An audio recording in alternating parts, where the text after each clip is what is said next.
Prezident İlham Əliyevin bugün çıxışında səsləndirdiyi ən diqqət çəkən fikirlərdən biri Azərbaycanın artıq orta güc kimi qəbul olunması ilə bağlı idi. Bu, təsadüfi və ya siyasi ritorikaya əsaslanan ifadə deyil. Bu sözləri Axaraza açıqlamasında politoloq Aynur Camal, Prezident İlham Əliyevin mayın 25-də kənd təsərrüfatı məsələlərinə həsr olunmuş müşavirədəki çıxışı haqda deyib. Politolog vurğulayıb ki, son illər beynəlxalq münasibətlər nəzəriyyəsində middle power, yəni orta güc anlayışı getdikcə daha çox önə çıxır və dünya siyasətinin yeni reallıqları fonunda xüsusi məna daşıyır. Azərbaycanın artıq bu kateqoriyada adı çəkilən ölkələr sırasında göstərilməsi bizim üçün xüsusilə önəmlidir. Təbii ki, ilk növbədə orta güc anlayışının nəyi ehtiva etdiyini aktuallaşdıraq. Uzun illər beynəlxalq sistem əsasən super güclər və kiçik dövlətlər anlayışı üzərində qurulurdu. ABŞ, Çin, Rusiya kimi qlobal güclər beynəlxalq gündəliyi müəyyən edir, digər ölkələr isə daha çox bu güclərin təsir dairəsində qiymətləndirilirdi. 21-ci əsr isə yeni siyasi dinamika yaratdı. Artıq elə dövlətlər meydana çıxdı ki, onlar nə super gücdür, nə də zəif ölkə. Amma regional və hətta qlobal proseslərə ciddi təsir göstərə bilir, diplomatik platformalar yaradır, iqtisadi və enerji təhlükəsizliyində mühüm rol oynayır, beynəlxalq vasitəçilik missiyası həyata keçirirlər. Məhz belə dövlətlər orta güclər adlanır. Bu kateqoriyaya adətən Braziliya, İndoneziya, Türkiyə, Səudiyyə Ərəbistanı, Cənubi Koreya, Avstraliya, Cənubi Afrika Respublikası, Qətər, Birləşmiş Ərəb Əmirlikləri kimi ölkələr daxil edilir.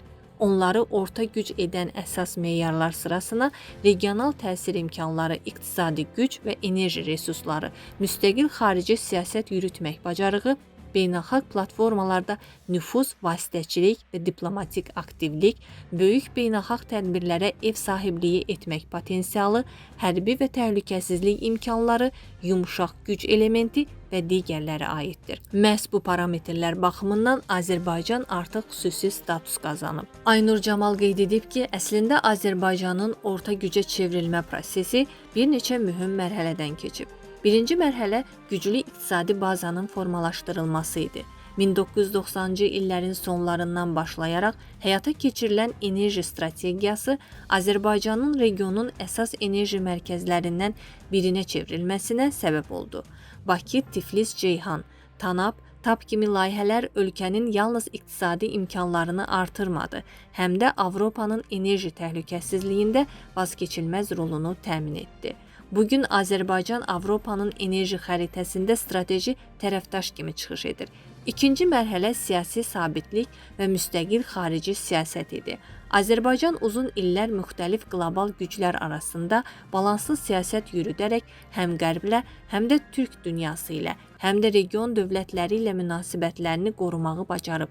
Məhz bu balans Bakının etibarlı tərəfdaş imicini gücləndirib. Üçüncü və ən mühüm mərhələ isə şübhəsiz ki, suverenliyini, ərazi bütövlüyünü təmin etməsi idi. 44 günlük vətən müharibəsi təkcə Azərbaycanın ərazi bütövlüyünü bərpa etmədi. Bu qələbə regionun geosiyasi xəritəsini dəyişdirdi. Azərbaycan BMT Təhlükəsizlik Şurasının qətnamələrinin tələblərini öz hərbi gücü ilə yerinə yetirməklə imkanlarını nümayiş etdirmiş oldu. Çünki beynəlxalq münasibətlərdə orta güc statusu yalnız iqtisadiyyat və diplomatiya ilə müəyyən olunmur. Dövlət öz milli maraqlarını qorumaq və lazım gəldikdə təmin etmək imkanına da malik olmalıdır.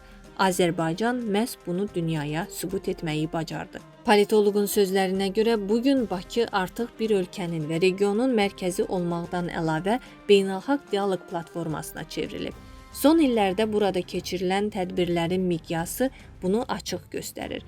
Qoşulmama hərəkatının zirvə görüşü, Türk Dövlətləri Təşkilatının tədbirləri, beynəlxalq enerji forumları, dini və mədəniyyətlərarası dialoq platformaları, COP29, WUF13 kimi qlobal əhəmiyyətli tədbirlərə Azərbaycanın ev sahibliyi etməsi qətiyyən təsadüfi deyil.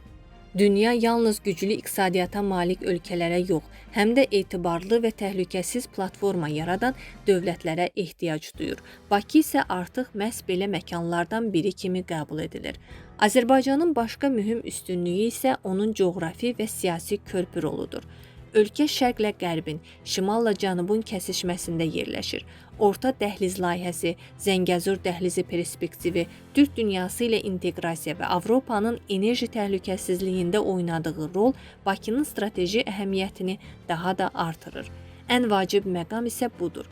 Azərbaycan artıq beynəlxalq proseslərdə yalnız iştirak edən ölkə deyil, gündəm formalaşdıran, təşəbbüs irəli sürən, siyasi çəkisi nəzərə alınan aktora çevrilib. Bu isə orta güc anlayışının əsas mahiyyətidir. Prezident İlham Əliyevin bugün səsləndirdiyi fikir əslində Azərbaycanın son 20 ildə keçdiyi yolun siyasi yekunudur. Bir zamanlar işğala qarşı mübarizə aparan ölkə indi regionun siyasi, iqtisadi və diplomatik mərkəzlərindən birinə çevrilib və aydın görünür ki, Azərbaycan artıq yalnız Cənubi Qafqazın deyil, daha geniş coğrafiyanın mühüm güc mərkəzlərindən biri kimi qəbul olunur. Dəyərli izləyicilər, ölkə və dünya gündəmi ilə bağlı xəbərlər təqdim etməyə davam edəcəyik. Öz fikirlərinizi şərh bölümündə qeyd etməyi unutmayın. Sağlıqla qalın.